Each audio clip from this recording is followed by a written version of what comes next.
I want to thank from now very extensive contacts.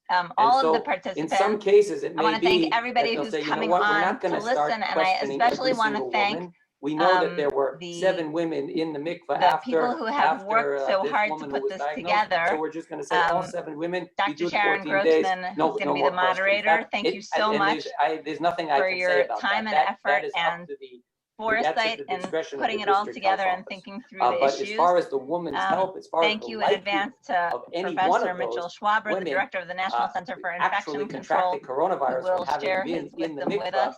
assuming everything and has been I followed. need to send him the very correct link, I think. Thank you. And thank you you had to, mentioned that if they're in quarantine, Rabbi the woman Gidon comes home from the Weitzman mikvah, the husband's and quarantined, a rabbi in they cannot be together. Modi'in. So Thank you they to cannot be together mikvah Rabbi night, Rafi they Ostrak, cannot touch. Rosh Moitzah Is that Datit of correct? Gush Etzion. That's absolutely And correct. The thank mikvah, you also having gone to the mikvah in no way um, allows you to approach your husband who, if he's Dr. Judith Fogel, the U.S. so Halacha, you can make your own decision teaches if you in many you know of our courses if and is the it's head your of mikvah our night, but your husband's coming Kala out of teacher coming out program. of Bidud only the next I night. really Make appreciate your our own all decision if you want to participating, just defer going to and the mikvah. I'm going to let Sharon take it away. No question about it. Your husband does not. If your husband is in Bidud, he does not come out of Bidud until the Ministry of Health has determined that he now comes out of Bidud. And until that, you can't be with him. Not even be with him intimately. You cannot physically be with him. Sharon, can you unmute? Now, a couple if you're ready that is to in start, go Bidud ahead, and together. I'm going to make sure that Mitch is getting on. May they be intimate with each other. Sorry, we'll start again. Good evening and Chodesh Tov. Irrespective I hope of that mikvah, all of you are safe and healthy. She's permitted, She's not. She's Torah. Can they be together? A 2-part series of webinars on mikvah and intimacy during the coronavirus, co-sponsored by the Eden Center, which is committed to improving the experience of mikvah and promote the spiritual, emotional, and physical health of Jewish women and families, as well as the OU.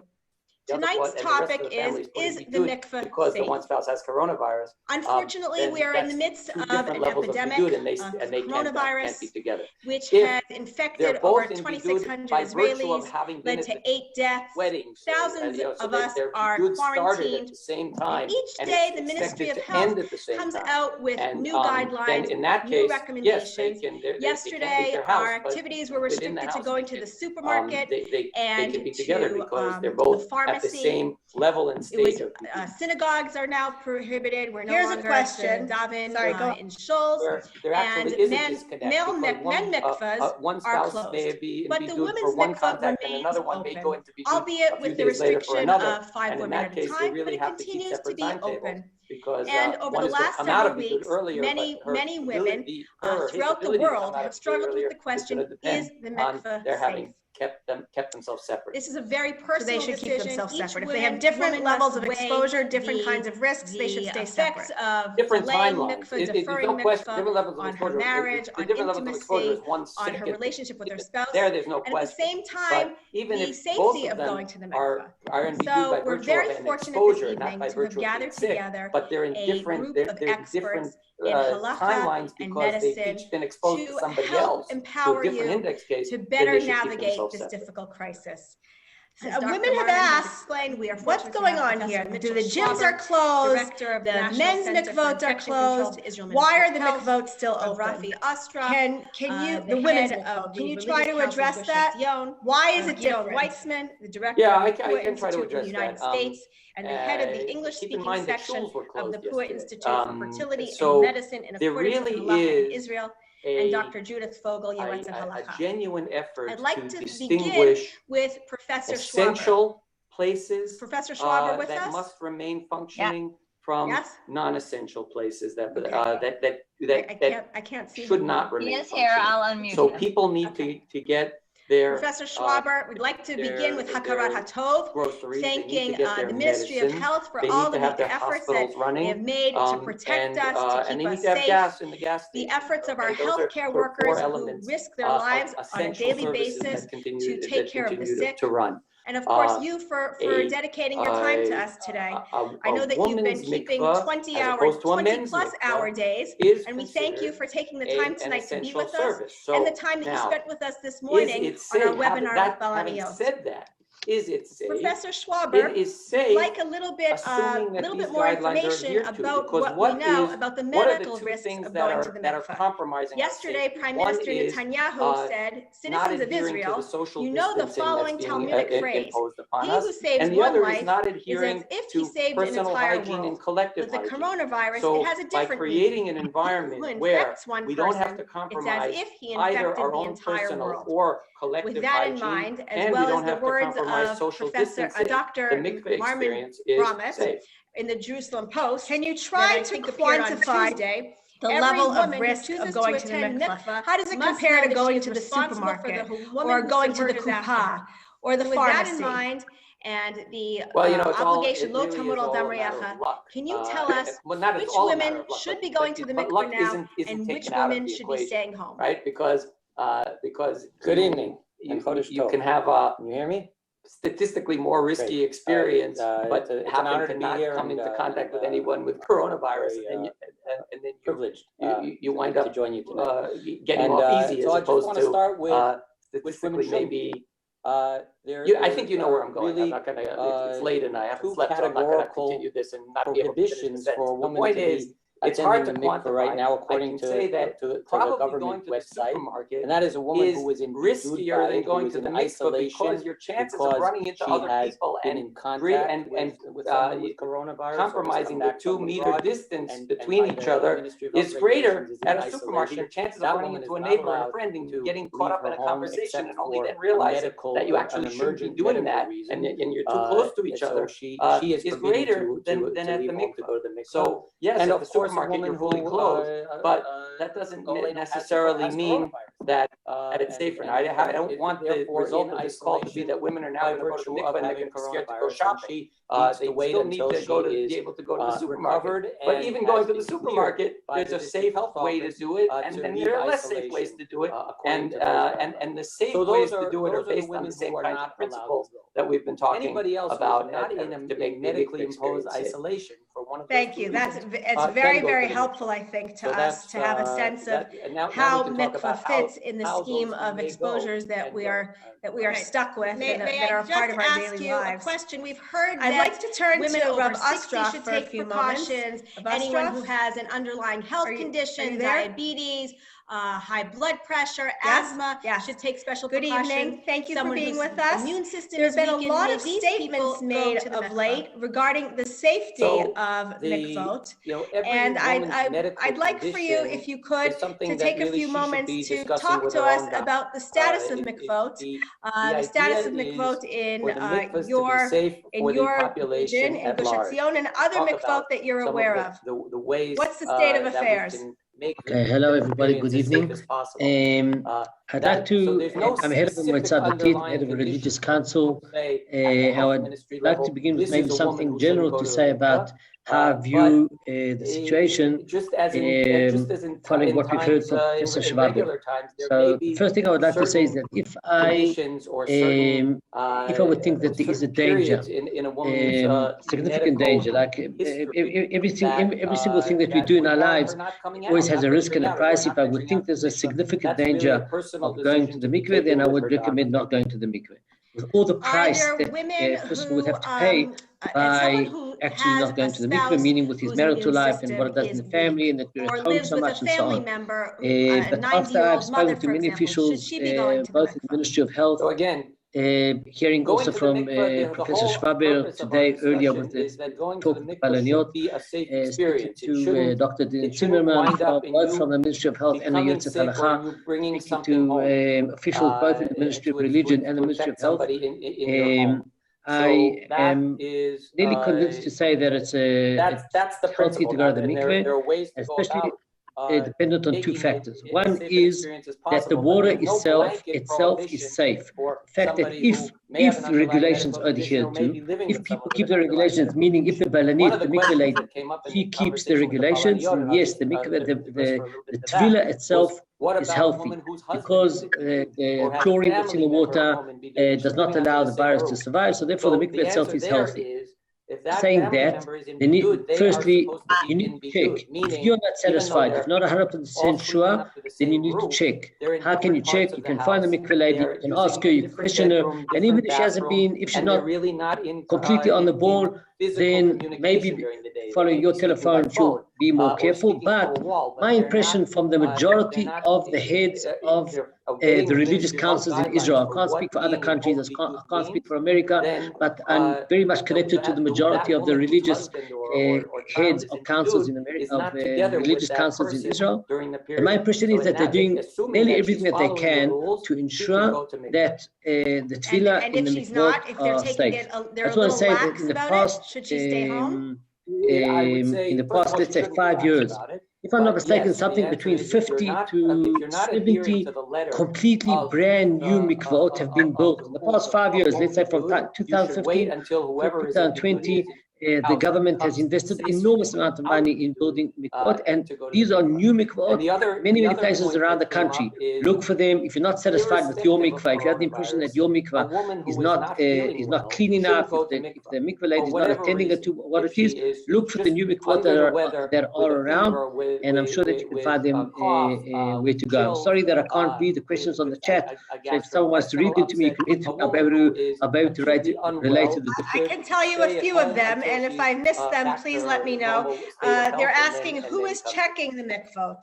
Thank you. Okay, so I just want to say that on a regular scale, around the country, every single mikvah is supposed to be checked. I can't vouch for every single mikvah in the country, but I can say what goes on in Gush Etzion. It's very, very similar in other places.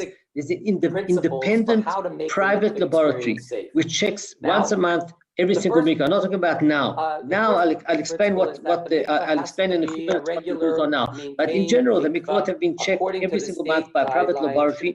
I, as the head of the religious council, receive a report. A report goes to the Ministry of Health every single month, checked by a laboratory what the condition of the water is. If they're not satisfactory, then I get a reprimand, and I get reprimanded. I can be reprimanded also by the Ministry of Health. Now, if I care, I will do something about it. There definitely can be heads of mikvot and Balaniyot that don't care. That's why, specifically, especially in these times, which are delicate, needs to be found out. What I want to say at the moment is that the current status is that the rules that I've given, that when the mikveh lady gets to the mikveh, before anybody has gone into the mikveh, she needs to, there's a very easy, simple check that needs to be done. She puts a kind of a testing paper into the mikveh, comes out after a few minutes, sees if there's enough chlorine in the water. If there's not, she has the facilities to add whatever needs to be added. And then 15 minutes later, even much less, but let's say 15 minutes later, the mikveh is ready to be ready for a woman to go in. Now, it's impossible to, not only is it impossible, there's no need to, once a woman has been in the mikveh, to change the whole water situation. There was the rules are that if we know of a lady that was sick with coronavirus and she went into the mikveh, then obviously we'll close the mikveh and change the water. Not because it's 100% necessary. The water can be saved for traveling in afterwards, as Professor Schwaber explained before. But we'd want to take an extra precaution. So obviously we'll close the mikveh, and that definitely is a risk that people are taking. Just by going out to the supermarket, you don't know if you're going to be standing behind a woman that has a woman or a man that has coronavirus, and then you might have to go into seclusion. But that's the same thing with, no one exactly knows who they're going to be with anywhere, just like Professor Schwaber mentioned before. If that's going to be the case, she should be waiting in her car. So the water is checked. What about the rest of the mikveh? Okay, so the mikveh ladies are, the instructions, current instructions are that every single surface that might have been touched by any lady that has come into the mikveh needs to be wiped down with alcohol wipes and other methods of cleaning in order to make sure that there's nothing that a woman may have touched when she has come to the mikveh can be transferred to another woman. you've already heard that the regulation is that the woman needs to prepare for herself at home. I want to say that in Gush Etzion, we've asked all the women to prepare at home, but if there's a situation, but a woman will not be turned away if she should not succeed in preparing at home. Sometimes it's very difficult for some women that don't have a bath, they might have 3 or 4 small children at home. It can be very difficult to prepare at home, so we won't turn a woman away, and we'll obviously have to re-sanitize the bathroom that she used if she used it in the mikveh. But please, if you come to the mikveh, come with your own towel, come prepared, and that's nearly the only way to function in this situation. What advice can we give to a woman? What should she be looking for to feel more comfortable that the mikveh she's going to has taken the necessary steps and is following the Ministry of Health guidelines? Are there things, what should she be looking for? Okay, so she can always contact the head of the religious council. My telephone number and my email is completely public. Anybody in the world that wants to call me can call me. I don't know if it's like that every religious council, but she can definitely call Balanit, and she can hear in the voice that she care. Is she saying, yes, I did everything that's possible, and I did the chlorine, and I did this, or is she saying we trust in God, and in God we trust, and that's very nice for a dollar bill, but not for what we're looking for in the mikveh. So that, and then the voice usually, if you can trust the woman, and usually a woman go to a regular mikveh, so they know in general what the situation is over there, and if they have if the regular feeling is that it's clean, it's spotless, as my mother used to say, you can eat from the floor, then she's probably, that would be the situation now even more. If the general feeling is it's not a clean place, it's not well kept throughout the year, then I would refrain from going to that mikveh. Professor Schwaber has said one of the challenges that we've had in all of this is that Baruch Hashem, so many women are using the mikveh to minimize your exposures are overcrowded. And with our new guidelines not to have more than 5 women at the mikveh at any given time, surfaces. what can we showering do when to you get home? decompress that congestion? Is that recommended? Is there talk about extending mikveh hours to midnight like we do in the supermarket, or opening mikvot before Shkia, or even the possibility of tefillah during the day? So I cannot speak for the whole country. I can speak about what I know of from many of the Roshei Moetzot. So because women are not preparing themselves in the mikveh today, so therefore the time that a woman visits the mikveh has been shortened by about 25%. Yeah, spending 45 minutes in the bath, or even more than that, and then only going into the mikveh. So today, women are coming to the mikveh for 15 minutes, going in, and doing the tefillah and coming out, 15, 20 minutes. How long does it take? I don't think there's a need to extending the time, but there definitely has to be a way that the woman can make time, to reserve time to come to the mikveh. And the balaniyot definitely need to be available.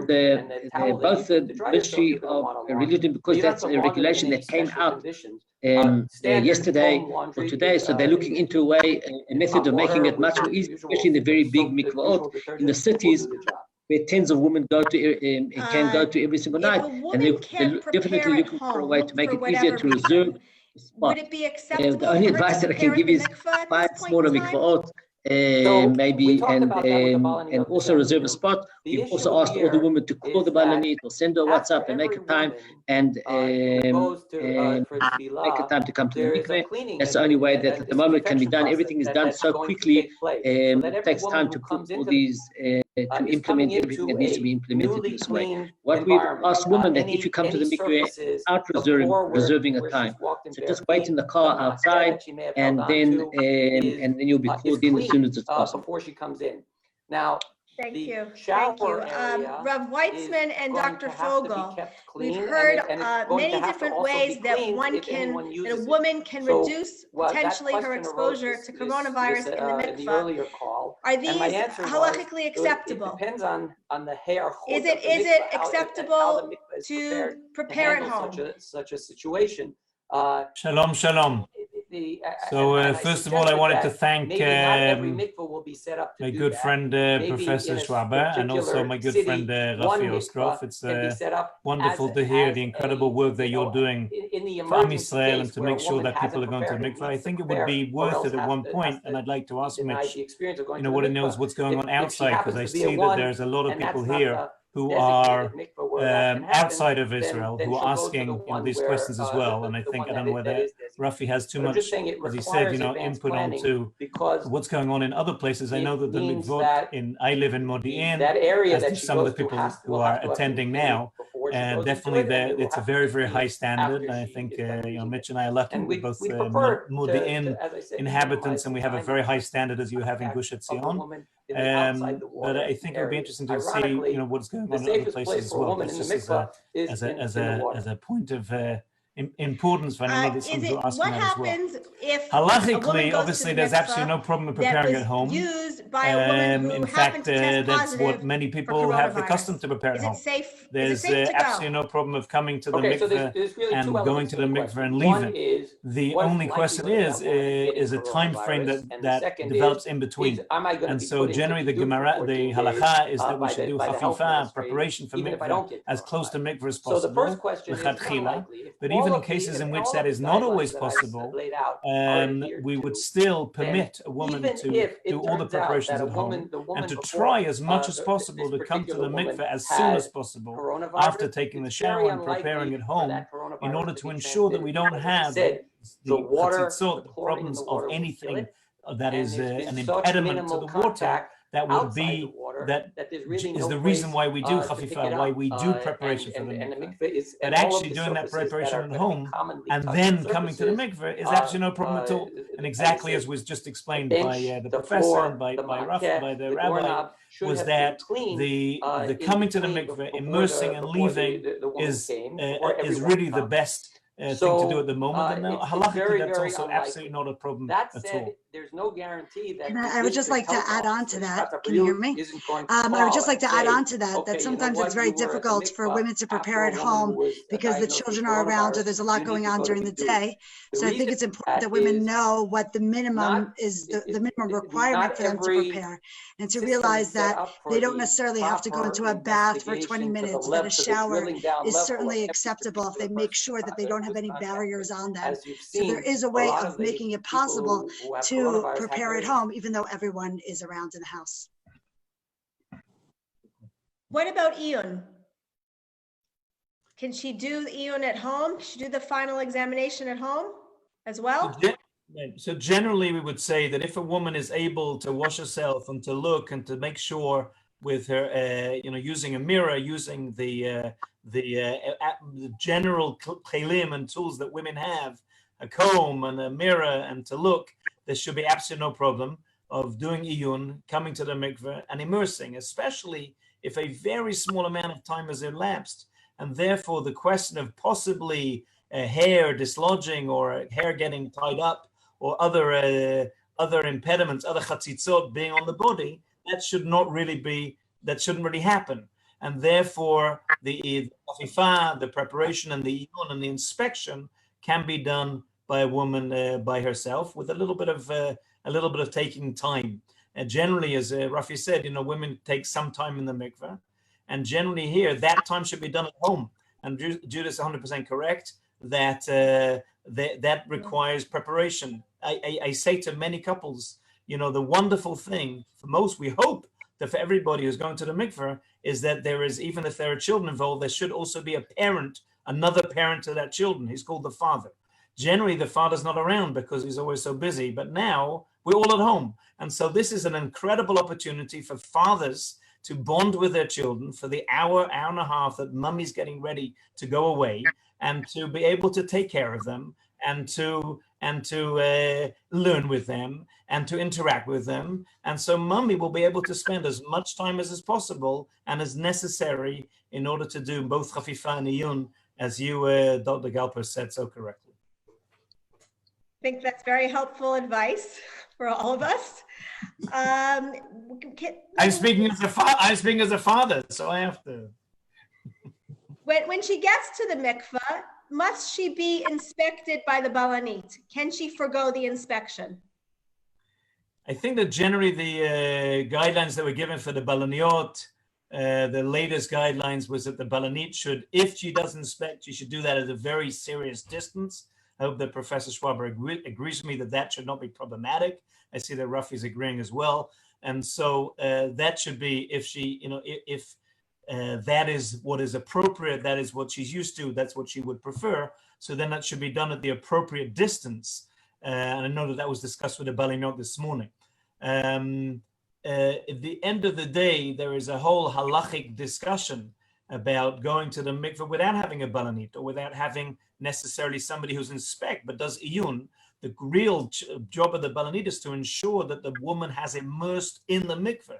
And as we just heard from Mitch before, being in the water is the safest place in the mikveh. So that should not be a problem, especially as the custom is that women go, especially Ashkenazim, that they would go dunk and then make the bracha and then dunk again. And the second dunking, they should have washed away any of those possible stray hairs, etc., that would be there. That is the job of the balanit to look at. And so that, if it's done properly and prepared properly, should not be problematic, even though that's maybe not what the woman's custom has been up until now. Just to... Diane, may I add something? May I jump in here for a minute? Is that okay? Do you hear me? Please, go ahead. I want to add that following up on what Rav Weitzman said, I fully agree, and that's actually consistent with the guidelines that we laid out. We instructed the balaniot earlier today that there's no reason for them to have any physical contact or any proximity within less than 2 meters of the woman, unless, of course, God forbid, she slips, she needs assistance or something. Then of course the balanit's going to extend a hand to help. But the idea is that she should not be in physical contact, either with the woman or with her belongings. I understand that there is many cases the balanit routinely waits for the woman as she emerges from the mikveh with the towel. That's not to happen at this point. The balaniot were told to wait, and even if it means the woman has to and not have her towel until she herself gets it and towels herself off. That's the way the guidelines were now given. A question that arose today in the discussion this afternoon was what happens if after the preparation the balanit finds a stray hair. What is she supposed to do? And I'm certainly not purporting to give to be a posek halacha. You have a posek halacha here. I could just say that the answer that was given in the afternoon in that scenario was that when the woman descends into the water, the hair rises and stops being a barrier. So that was the answer that was given to the event, to what would happen should the balanit discover something that might require her or might make her think that she's now required to be in contact with the woman. Can the woman, Rav Weitzman, you had mentioned that the woman actually, that the woman can go into the water without the balanit. Is that an option? Generally, right. So generally, the concern of going in without a balanit is the question of a woman's hair. Usually, that the hair is usually longer, and a question of that hair being outside the water. The halacha is that even if the hair or one finger or one part of the body is out of the water, then that tevilah would be disqualified. And that, of course, the whole point of this discussion and the whole point of the work of all of the wonderful work that Eden is doing and the OU is doing, and that the wonderful expert speakers are here, is to try to make sure that not only are women confident going to the mikveh, but they're doing it properly. They're doing it l'chatchila. And so to have that out of the water would be problematic. And the Gemara speaks about, and the Halacha speaks about a possibility of putting a net over the hair, etc. Those are generally things that we do not, that are not usually done, and therefore there is an advantage of having the balanit in the room when the woman is in the mikveh. And so, or to have somebody in the room when the woman's in the mikveh to make sure that the hair is all and all the body is inside. And so that is advantageous. Although my understanding from what Mitch was saying was that if the woman is in the water, then there's really no danger of her being, of the balanit being in the room. Even, let's imagine the worst case scenario, and Professor Washraba will hopefully back me up on this. If one of them has COVID-19 and the one is in the water and one is in the room, my understanding is that just that interaction, there is no chance of one, or an extremely small chance of one infecting the other. Mitch, am I correct? Yes, that's correct. I mean, that's the idea. That's the whole idea of this social distancing of beyond 2 meters. A woman who is healthy enough to be outside, and certainly if she's even a little bit sick, she's not going to be coming to the mikveh. And the same instruction was given to the balaniyot. If they're a little bit under the weather, they shouldn't come to work that night. So we're presuming a situation where both the woman and the balanit are feeling perfectly well. And then if it turns out that one of them actually has asymptomatic COVID-19 coronavirus, then assuming the distance of 2 meters is that is a safe distance. Another extra precaution that we asked is that mikvahs where it's possible to ventilate by keeping a window open, if the climate outside permits that, we ask that they keep the window open. Again, that's just an extra precaution. It's not possible in every climate. It's not possible in every mikvah, but it's an added precaution. But the major elements that are required are the properly chlorinated water and the properly clean environment outside the water in between uses. I just wanted to pipe in there that I think that also, when we focus on the mikveh preparations, the idea of iyun is that it's upon the woman to check over herself. And therefore, when I teach my students, I tell them that they should take the time to look over and make sure that there are nothing coming from nothing on their body that can prevent them from coming in contact with the water. And I say the same thing about women who have long hair, right? When you go into the water, you could just hold your hair together, go underneath and release it, and then know that all your hair has come underneath. So I think during these times of the coronavirus, it's important that the woman take extra precautions to think about and double check her body and make sure that there are no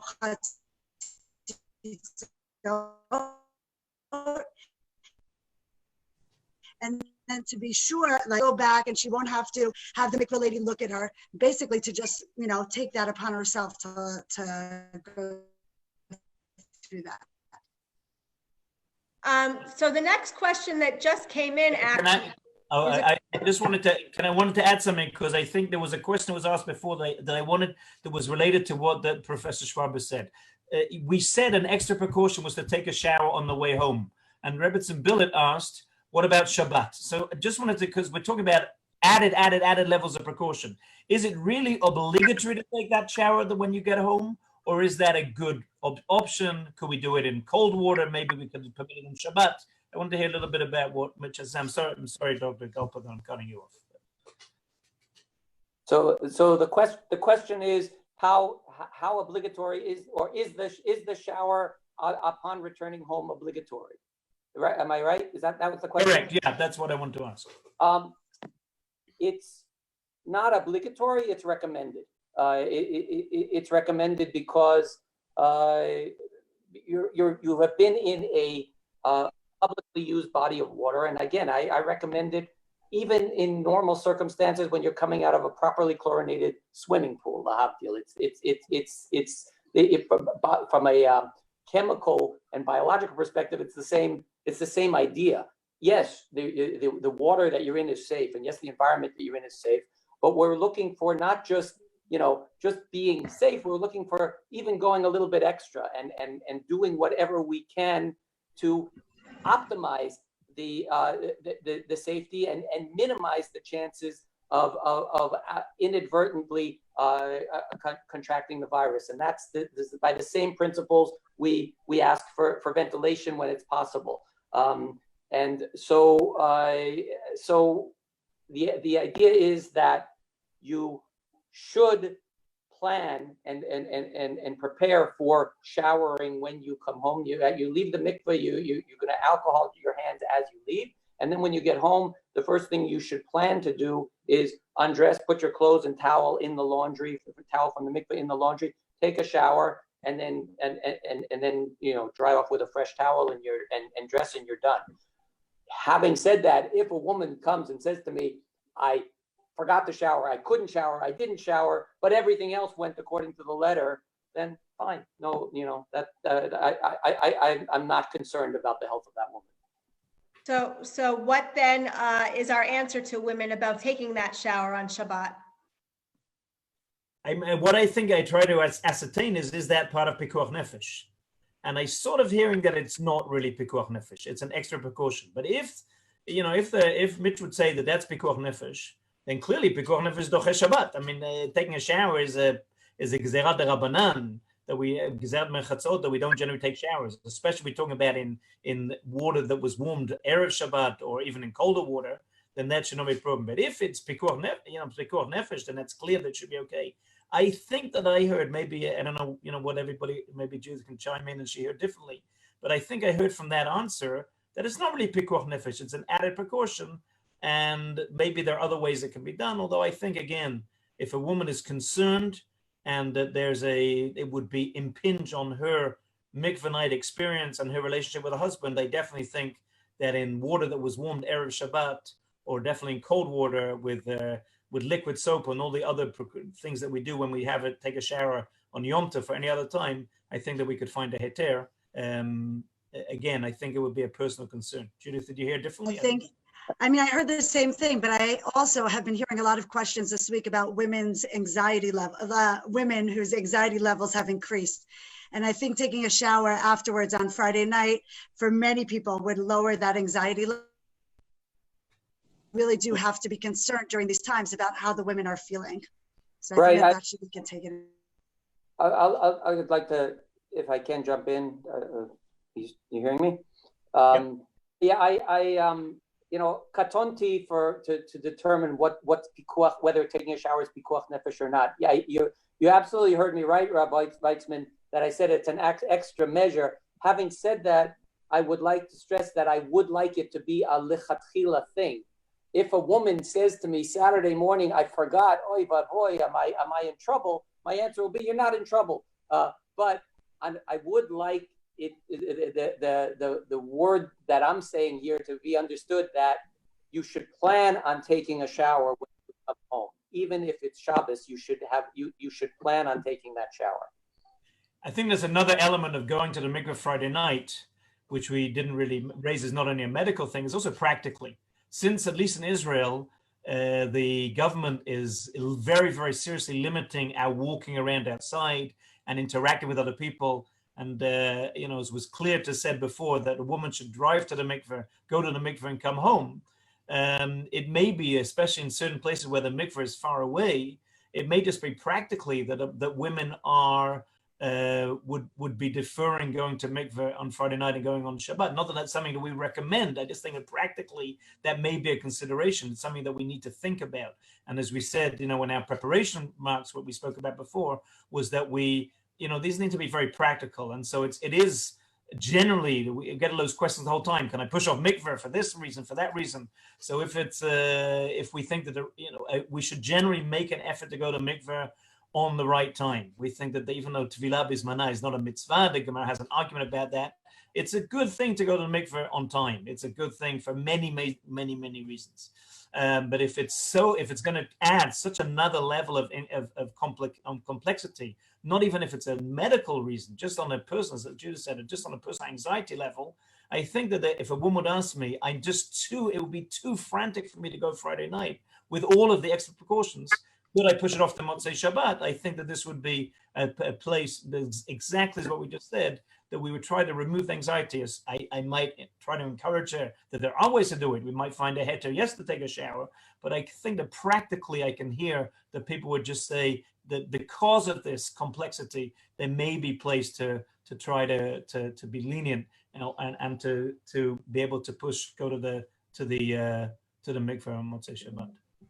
So along the lines of what the idea that you, Dr. Fogel, have suggested, that we really need to be sensitive to a woman's frame of mind, I wonder if there, and this question was asked by someone who's participating, can a woman reduce the number of times that she immerses in the mikveh? If she immerses 7 times, may she drop the number of times she immerses? It sounds like, Professor Schwaber, that we're not particularly concerned about the time she's in the water. But if it would make her feel more comfortable, can she drop the number of times from 7 down? And specifically, an Ashkenazi woman who's immersing twice can, even though that extra immersion probably doesn't necessarily increase her risk of exposure to coronavirus, but psychologically it helps her, can she go down to 1?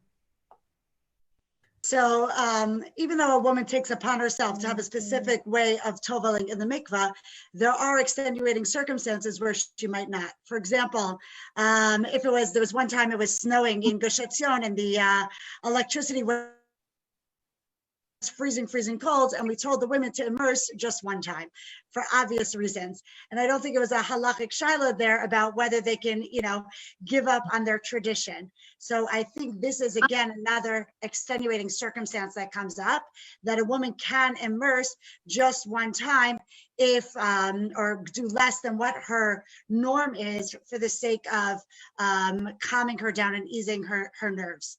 Just wanted to make it clear that if the person was immersing once and she is Ashkenaz, she would dip and then say the bracha afterwards. So just as a normal Ashkenazic woman first dips, says the bracha, and then dips again, in this case, she would dip and then say the bracha. And the Sephardi woman who says the bracha outside of the mikveh, she would say the bracha, and then she would dip afterwards. And anyone who just has 7 could go down to either Ashkenaz or Sephardi into those customs, in my humble opinion. Yeah, we discussed actually this afternoon among ourselves, and we're talking about on a pure medical halachic level. There's no reason not to do twice, which seems to be a good number even for Ashkenazim and Sephardim. Again, I agree with your comments about the bracha, but that's a custom, and the bare halachic requirements are to go to the mikveh, immerse 100% once, and therefore if a woman has a high level of anxiety and wants to do that, I think that definitely that is not at all problematic. What happens to mitzvah ona on mikveh night if the spouse is quarantined? Okay, so first of all, she can go to the mikvah even if her spouse is quarantined. I think the question is coming that if her spouse is quarantined, so they're not on mikveh night, would it still be a requirement? Is it something that she wants to do? Can she still go to the mikveh? So I think that the answer is that if her husband is in quarantine and she is not in quarantine, right, they're not going to be seeing each other that night. During the week, certainly she's allowed to go to the mikveh, even though later on mitzvah ona would not take place. We were talking about whether it would be a Friday night, then it's up to her choosing whether to go to the mikveh that night, because it'd be a debate. Let's say her husband gets out of bidud on Motzei Shabbat, so then she would have already gone to the mikveh, as opposed to, let's say, on Sunday he gets out, then it would be a different question. But we had spoken about that also regarding Friday night, that a lot of women in general would find it difficult to go to the mikveh on Friday night. So I'm not sure if a woman has her husband in bidud, whether she would want to take that extra effort to go on Friday night. I just want to jump in there with one thing, which I hope is obvious, but I just want to make sure it is, that if a woman goes on Friday night and her husband is in bidud and there are kids at home, the husband in bidud is not a good babysitter. He's not a babysitter at all. He's not at home.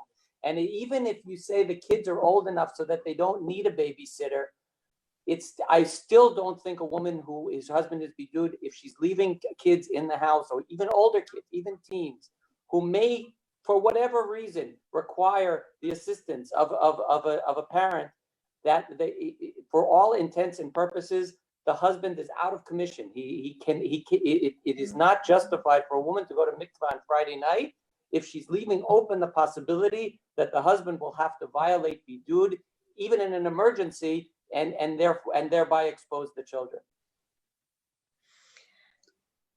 Dr. Fogel, what should a woman do who finishes quarantine, finishes counting Shiva Nekiyim and is quarantined? Okay, so a woman who finishes counting her Shiva Nekiyim, first of all, I would say it'd be a good idea anyway, any woman who is in bidud, to start counting her Shiva Nekiyim like any woman who would start counting their Shiva Nekiyim. There's no reason to delay doing the bidikot and starting counting the Shiva Nekiyim just because she is in bidud. That's number one. Number two, if she finishes counting her Shiva Nekiyim, at that point, she then stops. She doesn't have to do any more bidikot, and she could already change into colored underwear. And there's no reason to continue the process, and she'll go to the mikvah as soon as she gets out of bidud. So for a woman who decides that she just can't go, she's too nervous, she's too afraid, can you offer her any words of chizuk, any words of strength to help her with this decision? Okay, so I think first of all, it is totally normal in this environment, in this, in what's going on in our communities, to be anxious about going to the mikveh. That's a normal feeling. Hopefully Professor Schwaber, Rav Rafi, and Rav Gidon have also helped calm us down and calm down our fears. But I still think that if a woman has anxiety, it's okay not to go to the mikveh. I also think that if a woman is unable to go to the mikveh because she's in bidud, we just have to focus on the fact that this is a difficult time. It's a trying time for everyone. And I think it's really important during these times in general, even for people who are not in Nida. I think it's important for people also who are in Nida to create the time to have social intimacy, even though they won't be able to have physical intimacy. It's one of the things that I think that we will about on Sunday night on our webinar at 9 o'clock, which you should all join in for. But I think it's also really important in times of stress for a husband and wife to create time just for themselves.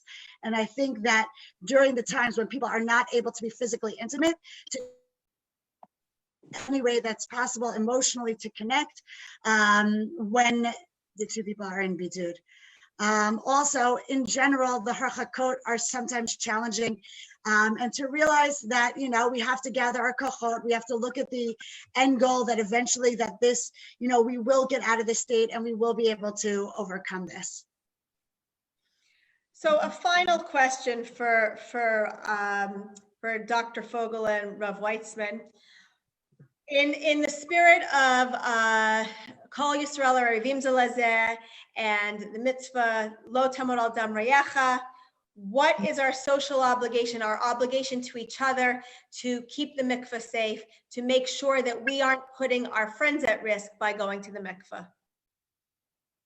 It's an excellent question, and it's a question you said, of social responsibility. I wanted to, before we answer that, I think that there's a somewhat related question that some of the women asked on the side was the question of taking medication or contraceptives or progesterone to push off getting the mikveh. I think it's something that we are recommending more and more. I had several questions like that today of women who are taking medication or already taking oral contraceptives, want to double up and take another pack.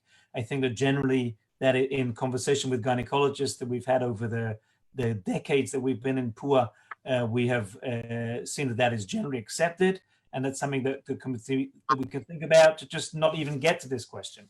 But so I think that's something that's important. I think, yeah, Judith, yeah. I think also though each person should ask their own personal doctor before. Oh, I was just about to say that it's something you need to discuss with your doctor. And possibly with your Rav, because it's not always so simple that many women will see bleeding during that time. It's not always 100% perfect solution, but I think it's something that's worth considering. To go back to your question, we have an obligation as a people together. This is really, as Judith said, this is an excellent time for couples to be tested. And as I said before, you know, the husband, this is excellent time for him to be a wonderful father, and for the husband and wife to be great couple. But we also, this is a good test for us to be Am Yisrael.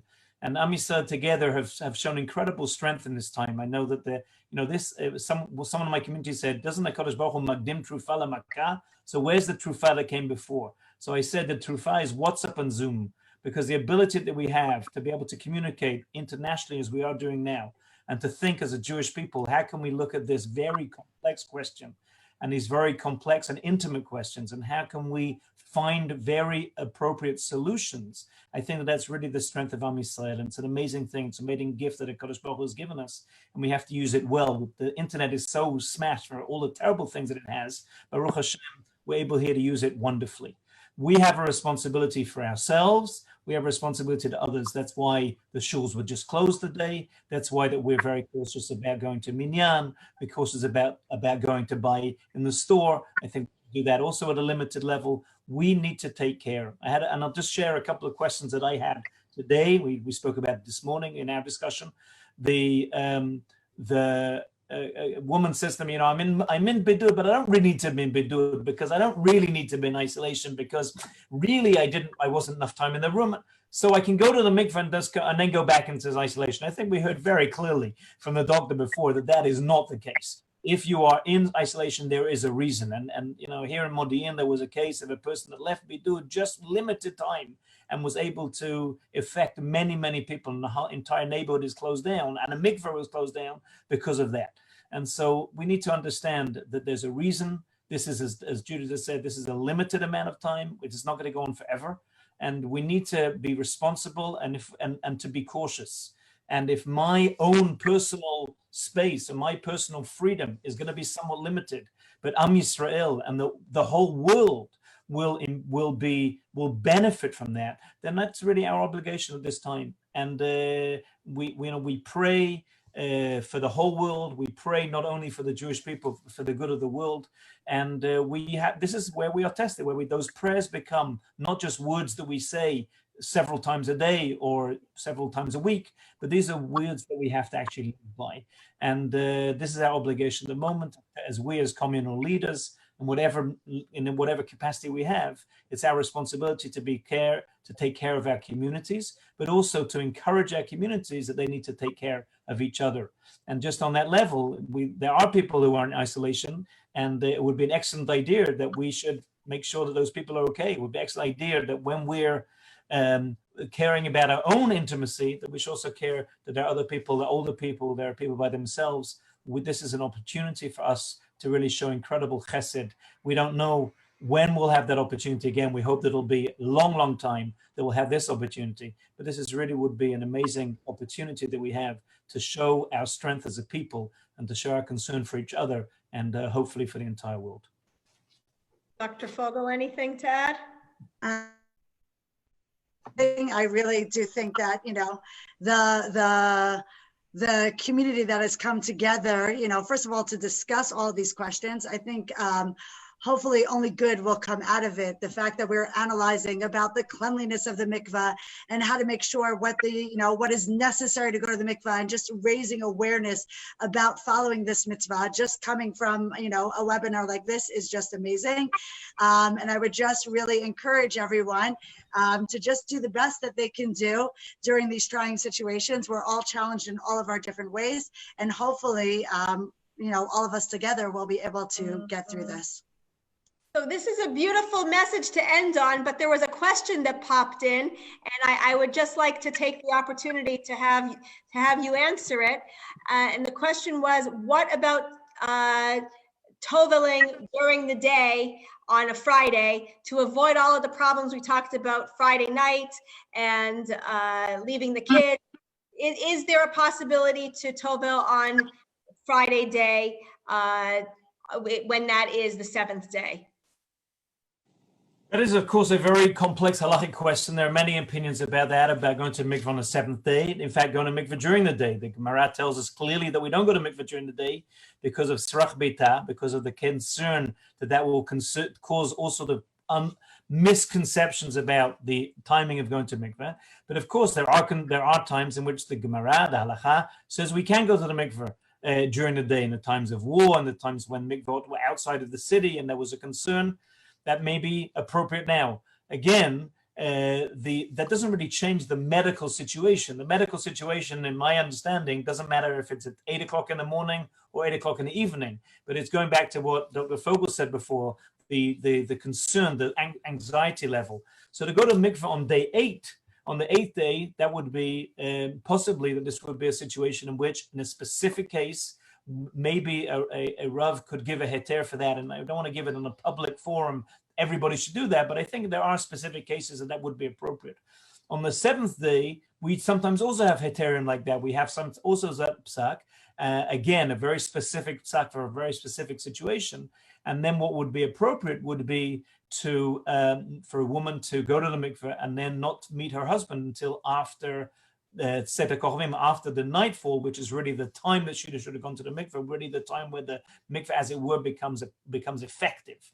But those are very specific heterim. And I would say, in addition to that, is that if we want to be practical, not all mikvot are open during the day. And if you're living in a small yeshuv, or if you're living in a small community in which you basically own the mikveh, that may be appropriate. You know, Professor Schwab and I and many other people listening here, we live in cities in which that we don't always have great control over the mikveh, when they can go and not go. Even me as a rabbi of a community, it's not so easy for me to convince the mikveh to stay open. And somebody mentioned Sarah Greenberg, who's the yoetzet in my community. She mentioned, you know, the balaniot, and we had this discussion myself with her. The balaniot are very, very taxed at the moment. You know, they're doing a lot more work. And you just heard from Rabbi Ostrov. We don't need to give them an extra level of things that they need to do. However, the balaniot also mamash sadikot. And so if there are those that are appropriate to do that in the appropriate time, and that would be the only, or the really only way to go to the mikveh, then a specific heter in a specific case that may be appropriate. I want to thank everybody, and I want to say that there were a lot of great questions that were asked. They were asked on the chat. They were asked on Facebook. They were asked in a lot of different kinds of places, and we will try to address them. But it's getting very late, so Sharon, I'm going to let you close the session. Even though there's so many amazing questions that are still in the air. Go ahead. I just wanted to add on one thing. I know a lot of people, I don't know who's on the webinar right now or not, but I have been getting a lot of questions about kalot that have been brides that have been moving up their weddings. And that is one of the exceptions that they should definitely ask about if they need to go to the mikveh on the 7th day during the day, if they're getting married on that day, after shkia, before shkia, whatever the questions may come up. There's a lot of brides under a lot of stress regarding their wedding dates. So that definitely should be discussed, because there's more leniencies allowed for that. Naomi, is there any burning question that we should take right now before we wind down? There were a lot of great questions, but we'll try to address them on Facebook somehow. We can give everybody, we'll post whoever's willing to have their personal, or we'll post a list of answers to different questions in a more concentrated way, so that we can answer a lot of the things that were asked. And Sharon, if I can, I know one closing thing, if I may, just about the technicalities. From what I gather from what Rav Weitzman has said, where there's issues of where there's a preferable way of doing something, but there's another also halachically acceptable way of doing something. For example, the questions that came up about Friday night with the possibility of the shower after. For example, the question of being tovel on the 7th day, even though your husband is in bidud and isn't going to be coming out on the 7th day. If you're going to be framing halachic questions to ask, from a medical point of view, we want the shower to be after the mikvah. So therefore, the way to frame the question would be, if I'm faced with the choice of going on Friday, if that's my day, but then having an issue with the shower versus waiting for Saturday, where it's a day later, but then I won't have an issue for the shower. The medical point there is the shower is important. So factor that into the question that's asked of the posek.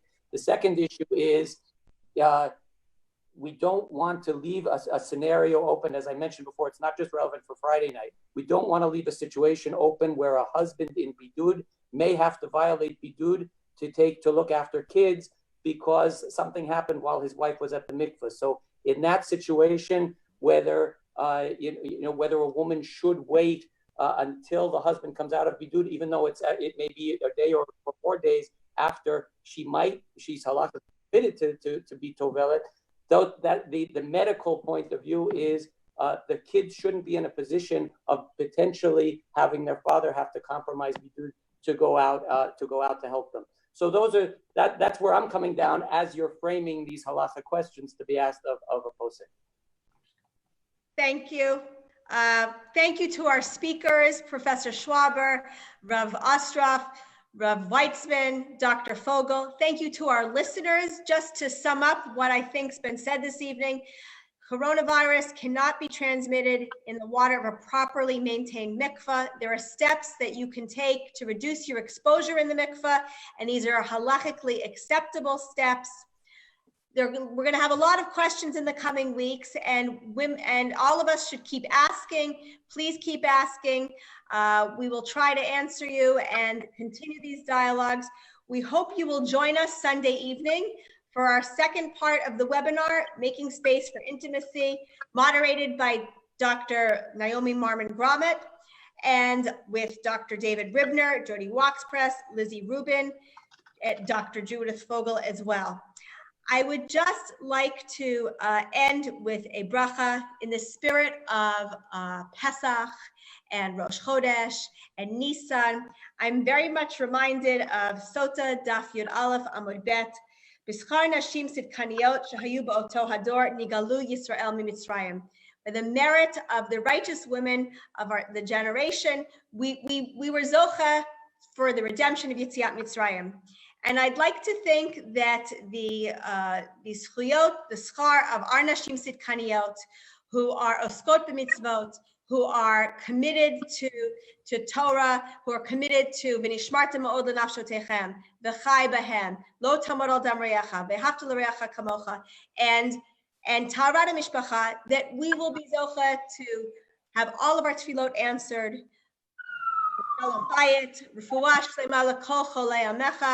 And ultimately an end to this magefa. And so I end with the words of Shmot, Perek Vav, Pasuk Vav, Kol hamachala asher samti mitzrayim lo tasim alecha, ki ani Hashem rachlecha.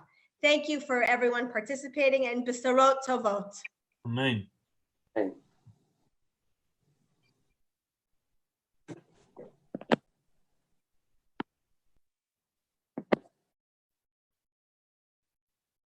Thank you very much to everybody who participated.